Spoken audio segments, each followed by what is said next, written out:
بسم اللہ الرحمن الرحیم۔ ناظرین، آج جن آیات کو ہم نے سماعت کرنا ہے اس میں کچھ انتظار کی باتیں ہیں۔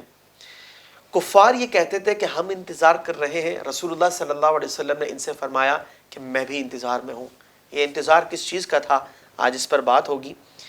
ارشاد باری تعالیٰ ہے قُلْ تَرَبَّصُوا فَإِنِّي مَعَكُم مِّنَ الْمُتَرَبِّصِينَ، تم فرماؤ کہ انتظار کرو، بلا شبہ میں بھی تمہارے انتظار میں ہوں۔ ناظرین، کفار رسول اللہ صلی اللہ علیہ وسلم پر جو الزامات لگا رہے تھے، پچھلی آیات میں ہم نے ان کو سماعت کیا۔ آخر الزام انہوں نے آپ علیہ السلام کو شاعر بھی کہا، اور جس طرح ایک شاعر ہوتا ہے اس کا اپنا ایک زمانہ ہوتا ہے، اپنا ٹائم ہوتا ہے، اپنا ایک عروج ہوتا ہے، پھر اس کے بعد جب وہ شاعر دنیا سے چلا جائے یا کوئی دوسرا شاعر اس سے بڑا سامنے آ جائے تو پھر اس کا دور ختم ہو جاتا ہے اور اگلے دور کے اندر آنے والے شعراء جو ہے وہ اپنی جگہ لے لیتے ہیں۔ تو کفار ہر طرف سے ناکامیوں کے بعد اس نتیجے پہ پہنچے کہ جناب اب تو انتظار کرو، بس رسول اللہ صلی اللہ علیہ وسلم پر کوئی ایسا معاملہ ہو جائے کہ یا تو کوئی دوسرا شاعر سامنے آئے یا پھر معاذ اللہ آپ علیہ السلام جو ہیں ظاہری وفات پائیں، اور یہ سلسلہ اسلام کی دعوت کا یا جو شجر اسلام اتنا پھل پھول رہا ہے یہ کسی طرح جو ہے اسے ناکامیوں کا سامنا ہو۔ تو کفار اس طرح کی باتیں کیا کرتے تھے۔ اللہ تعالیٰ نے فرمایا کہ محبوب تم فرماؤ کہ تم بھی انتظار کرو، یعنی اس طرح کی جو تم کیفیات کے اندر ہو، اور ہم بھی انتظار کرتے ہیں۔ آپ علیہ السلام کا انتظار کس بارے میں تھا؟ ناظرین، حضور علیہ السلام جانتے تھے کہ اللہ تبارک و تعالیٰ ان کفار کو بدترین ذلت سے دوچار فرمائے گا، ان کا عبرتناک انجام کے ضرور دیکھیں گے۔ وجہ یہ کہ اللہ کا وعدہ ہے کہ دین اسلام قائم و دائم رہے گا۔ ایسا ہی ہوا، اور یہ معاملہ سامنے آیا بدر کے اندر۔ میدان بدر کے اندر ساری دنیا نے دیکھا کہ کفار بدترین شکست سے دوچار ہوئے، اور ناظرین سلسلہ اس طریقے سے تھا کہ آپ صلی اللہ علیہ وسلم کے پاس بچے، بوڑھے، جوان ملا کر 313 افراد کی جماعت تھی۔ اس جماعت کے پاس نہ ہتھیار اور نہ کوئی ساز و سامان۔ 2 گھوڑے، کفار کے پاس 1000 کی تعداد اور 100 گھوڑے، مسلمانوں کے پاس 8 اونٹ، کفار کے پاس 700 اونٹ، مسلمانوں کے پاس 2 تلواریں اور 6 زریں، اور کفار کے پاس ہر شخص جو ہے وہ ہتھیار حرب سے لیس اور ساز و سامان جنگ جو ہے وہ بھرپور و وافر مقدار کے اندر موجود۔ لیکن ناظرین نتیجہ یہ ہوا کہ 70 کفار ذلت کے ساتھ مارے گئے اور 70 جو ہے وہ قید ہوئے۔ آپ سوچئے کہ 313 افراد یہ کیسے کر سکتے ہیں، لیکن تائید غیبی تھی، اللہ کا وعدہ تھا جو کہ اپنے وقت پر پورا ہوا۔ ناظرین، اب یہ جو جن کیفیات کے اندر کفار تھے، انہوں نے ایک الزام یہ لگایا کہ آپ علیہ السلام معاذ اللہ مجنون ہے، اور ہم جس طرح سماعت کر چکے مجنون وہ شخص ہوتا ہے کہ جس کے پاس عقل نہیں ہوتی، جس کی عقل سلامت نہیں ہوتی۔ اور دوسری طرف یہی کفار یہ بھی الزام لگا رہے تھے کہ معاذ اللہ آپ کاہن ہیں اور آپ شاعر ہیں، اور سب جانتے ہیں جس طرح ہم نے پہلے بھی بات کری اپنے درس کے اندر کہ کاہن یا شاعر باہر کیف جیسا بھی ہو ہوتا عقل مند ہے۔ تو یہ کیسے پاسبل ہے کہ ایک شخص کسی پر عقل مند اور مجنون ہونے کا الزام ایک ہی وقت میں لگائے؟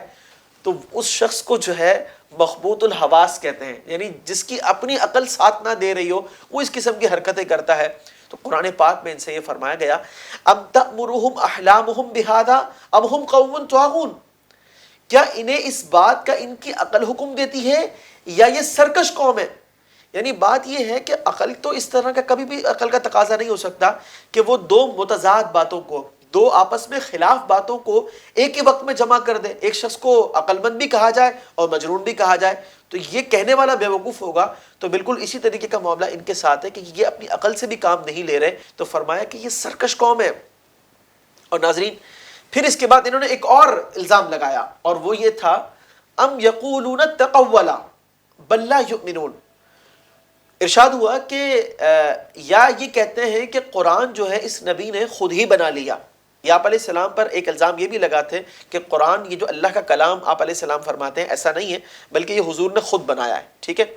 تو اللہ تعالیٰ نے فرمایا کہ بل لا یؤمنون، یہ معاملہ ایسا نہیں ہے، بلکہ معاملہ یہ ہے کہ انہیں ایمان کی دولت نصیب نہیں ہوئی، یہ اس پر ایمان نہیں رکھتے، اصل مسئلہ تو یہ ہے۔ اور پھر اس کے بعد اس کی دلیل ان کو بتائی گئی کہ اگر تم یہ سمجھتے ہو کہ یہ کلام حضور علیہ السلام کا ہے تو یہ تو پورا کلام ہے نا، پورا قرآن ہے، تم ایک کام کرو کہ ایک آیت لے کر آ جاؤ۔ فرمایا فَلْيَأْتُوا بِحَدِيثٍ مِثْلِهِ إِن كَانُوا صَادِقِينَ، تو انہیں چاہیے کہ یہ اس قرآن کی مثل جو کہ پورا کلام ہے اس کی طرح ایک آیت لے کر آ جائیں اگر یہ سچے ہیں۔ اور ناظرین آج 1450 سال گزر گئے، کفار کو یہ بات سمجھ میں نہیں آتی کہ کلام موجود ہے، قرآن جس کا سیمپل موجود ہو اس کی کاپی کرنا آسان ہوتا ہے، لیکن یہ اس کی کاپی کیوں نہیں کر پاتے؟ قرآن کے جب اوصاف کو دیکھتے ہیں تو قرآن بار بار پڑھنے سے انسان اکتاتا نہیں ہے، اور کسی بھی کلام کو ایک مرتبہ، 2 مرتبہ، 4 دفعہ، 100 مرتبہ، 500 دفعہ اگر کوئی شخص پڑھ لے تو اس کے بعد اس پڑھنے والے کو بھی بیوقوف کہا جائے گا، لیکن قرآن سینکڑوں نہیں، ہزاروں نہیں، لاکھوں مرتبہ پڑھا جا رہا ہے، اور کوئی ایک فرد نہیں، ہزاروں نہیں، لاکھوں نہیں، کروڑوں مسلمان اس کو پڑھ رہے ہیں، اور ایک زمانے میں نہیں بلکہ 1450 سال کا عرصہ گزر گیا اس کلام کو پڑھا جا رہا ہے۔ جب کوئی محرر، کوئی کاتب ہوتا ہے، وہ کوئی کتاب لکھتا ہے یا کوئی بات لکھتا ہے، اس کے اندر اس کو چینجز کی ضرورت محسوس ہوتی ہے وقت کے ساتھ، لیکن یہ کیسا کلام ہے کہ 1450 سال گزر گئے، کسی نے کوئی تبدیلی کی بات نہیں کی، اور یہ کلام ویسے ہی چلتا آ رہا ہے۔ اچھا پھر دیکھیے، ایک کلام جو کسی زبان میں لکھا گیا ہو، دوسری زبان کے پڑھنے والے لوگ اس میں انٹرسٹ کبھی بھی نہیں لیں گے، کسی بھی صورت نہیں لیں گے، اس لیے کہ وہ کلام ان کو سمجھ میں نہیں آئے گا۔ لیکن قربان جائیے اللہ کے کلام کے کہ تمام زبانوں کے لوگ عربی زبان میں موجود کلام کو بخوشی پڑھتے ہیں، بار بار پڑھتے ہیں، پھر پڑھتے ہیں، 1000 بار پڑھتے ہیں، اسے یاد بھی کرتے ہیں۔ کیا بات ہے! اس کلام کو دیکھیے، بچہ بھی پڑھ رہا ہے، بڑا بھی پڑھ رہا ہے، بوڑھا بھی پڑھ رہا ہے، اس کو یاد کیا جا رہا ہے، یہ حفظ بھی ہو جاتا ہے، اور کسی ایک فرد کو نہیں، 2 فرد کو نہیں، کسی ایک جماعت کو نہیں، بلکہ لاکھوں لاکھ حفاظ، کروڑوں حفاظ قرآن پاک جو ہے وہ حفظ کر چکے اور اپنے سینوں کے اندر موجود لیے وہ اس کلام کو جو ہے وہ اپنی سعادت سمجھتے ہیں۔ تو کیا شاندار شان ہے اس کلام کی ناظرین۔ اور سب سے بڑی بات کہ 1450 سال میں کفار نے کتنی سازشیں کی، لیکن اس کلام کی مثل در حقیقت ابھی تک وہ عاجز ہیں، اور یہ دلیل ہے اس بات کی کہ یہ اللہ کا کلام ہے، سچا کلام ہے، اور مسلمانوں کی بنیاد ہے۔ جس طرح 1450 سال میں مسلمانوں کے عروج و زوال کی داستانیں موجود ہیں، لیکن یہ کلام، یہ بنیاد اپنی جگہ ویسے ہی محفوظ ہے۔ وجہ یہ ہے کہ اس کا ذمہ، اس کی حفاظت کا ذمہ اللہ تعالیٰ نے بذات خود اپنے ذمہ کرم پر رکھا۔ اللہ کریم ہمیں اس کلام کے حسن کو سمجھتے ہوئے اسے سمجھنے، اسے پڑھنے، اس پر عمل کرنے کی توفیق عطا فرمائے، اور پیغام قرآن کو ساری کائنات میں پہنچانے کی سعادت مرحمت فرمائے۔ خلق السحاب وخلق الماء خلق الشمس في الفضاء سبحان خالق